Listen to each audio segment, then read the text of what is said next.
Willie D. Live.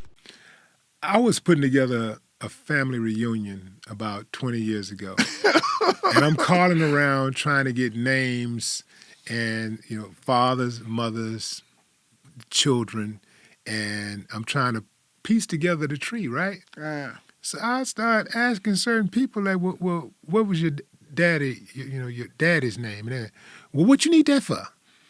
They're like, what you need to know all that for? Like damn, you don't want everybody to know who your dad is? Who you really, didn't want to give me. So it's a secret. After about two or three of those, I was like, man, I'm done with this. I'm not even doing it. Because I'm the type of person that if I do something, I want to do it right. Right. And I had a vision to do it in that manner, and I just didn't feel like, man, how can we put this tree together if nobody is willing to actually give up the information that they have, like, who is your father? Do you know? And in this case, it was a situation where each one said they knew who their father was, but they wasn't willing to share the information. So ain't that crazy? I just kept it moving, man. And it was my mother that said it to me. She said, what you need to know that for? She said, and then she told him, she said, you don't even have to tell him who you are. He's already who he is. What difference is it going to make? She probably put some cameras in your room after that. Yo, but I wanted to ask you a question about a long time ago. You told me about this place that you would go to in overseas somewhere. It was not Iran, Iraq, or Azerbaijan. There we go. Yeah. You remember you told me. Yeah. And you told me how you was out there and it was a nice place. Do you still go there? No, I don't go anymore, but my kids visit sometimes. But I haven't. I lived there for 10 years with the family. Yeah. 10 years. And it was a great experience, man, because it showed me that there was a bigger part of the world than just America. Right. If you got to get out of America. You really, if for no other reason, just leave America to watch TV. That's right. Watch TV in another country. And you will see, man, you're talking about night and day. Watch the news, from different views. But what made you go there? My kid's mom is a mechanical engineer. Okay. So she was working for one of the big the energy companies, and they were, building infrastructure out there. They were... they built infrastructure out there. They were actually out there digging for oil. Right. And as they was doing it, they was building up infrastructure. So my thing with her was always, look, I'm cool to move out of the country, but if we go somewhere, I have to be able to either do music or real estate. Right. Because that was my primary gigs at the time. That's mine too. Music, real estate. So she was on this short list of 10 people to move up in her company every year for the last 3 years in a row. They kept asking her to go manage a team overseas. Right. And we first moved to Paris. We were living in downtown Paris, and at the hotel while our house was being built. And so, where was the house being built? In Paris. Okay. So we're in Paris and stuff, and while she's at work, I'm with the kids, and I'm seeing all this different stuff going on, right? And I remember one time being at the pool, and the attendant comes out and she says, you may want to get the kids out of the pool because at 7 o'clock people start taking off their clothes. Wow. So me with my freaky ass, I'm like, take the kids upstairs. I need to see this. I'm saying to myself, I need to see this so I can have the experience, so I can have something to talk about, right? I get it. She takes the kids upstairs. Sure enough, at 7 o'clock on the dot, bald head, fat belly white dude disrobes and climbs into the pool. Unbelievable. Now, right after him, 2 chicks come in, boom, get in the pool. And now I'm in the pool, on the far end of the pool, I'm trying to appear to be inconspicuous. I'm acting like this don't bother me. This is regular stuff. This is what I do. I'm a boss. I do this. Right. This ain't nothing to me. It's nothing. Right. Right. But on the inside, I'm like, I'm like, these motherfuckers is freaks.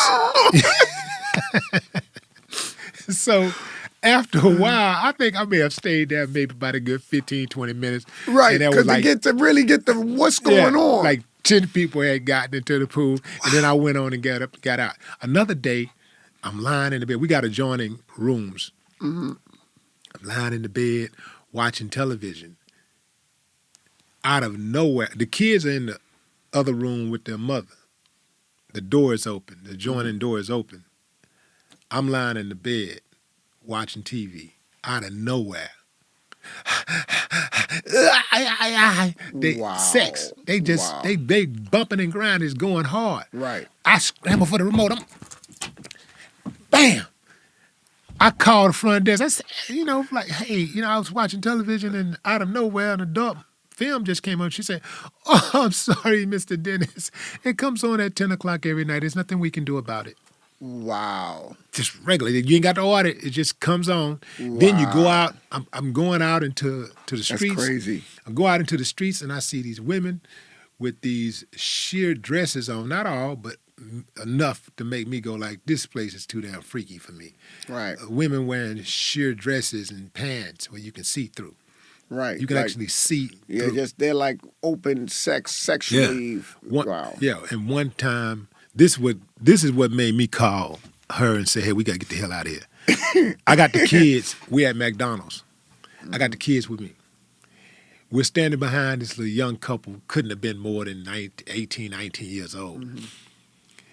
They're French kissing. They show us the meaning of French kissing right in front of us at McDonald's. They just start going for it. Hard. And my kids ain't ever seen nothing like that before. So they doing like this. They're at the time, they're 5 and 9. And they're doing like this. Shocked.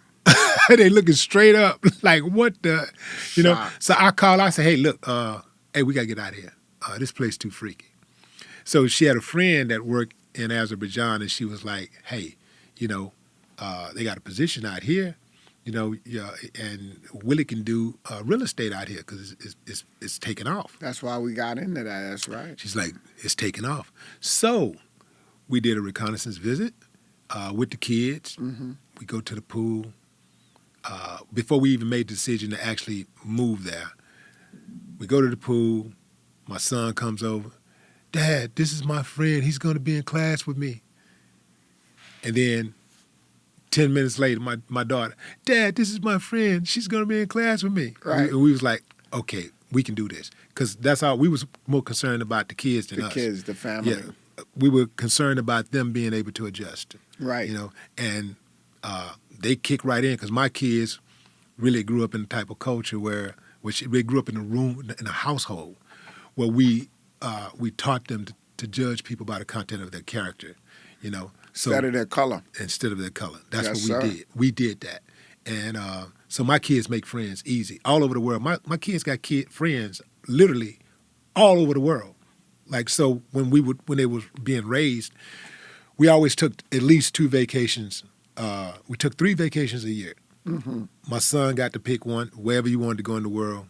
My daughter had to pick wherever she wanted to go in the world. And then we take a family vacation. Right. Well, me and their mom wanted to go. Yeah, that's powerful. Yeah. Yeah. So they got friends. They went to international schools. So they got friends literally all over the world. It's almost nowhere they can go. That's beautiful. Where they don't have somebody pull up on them. And do you see the difference in your kids because of that? Yeah, I do.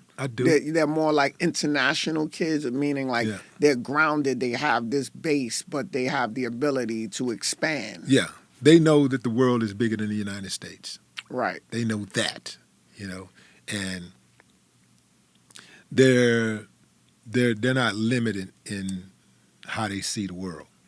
And that's important because the world has so much to offer, especially if you are, ready for what it has to offer. You go to these different places and you coming in there without this preconceived idea, because America has the tendency to paint a lot of places and make it look a certain way, and it may not even be that way.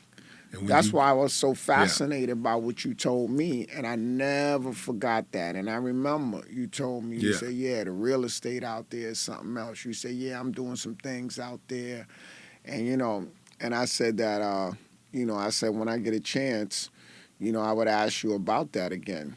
Yeah, I was me and my partner's family was from Colfax, Louisiana. Mm-hmm.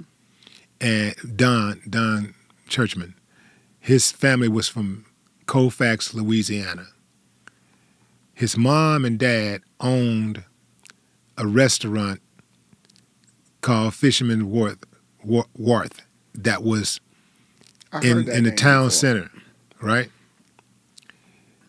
And they also owned a water delivery company, like Ozarka, right? Mm-hmm.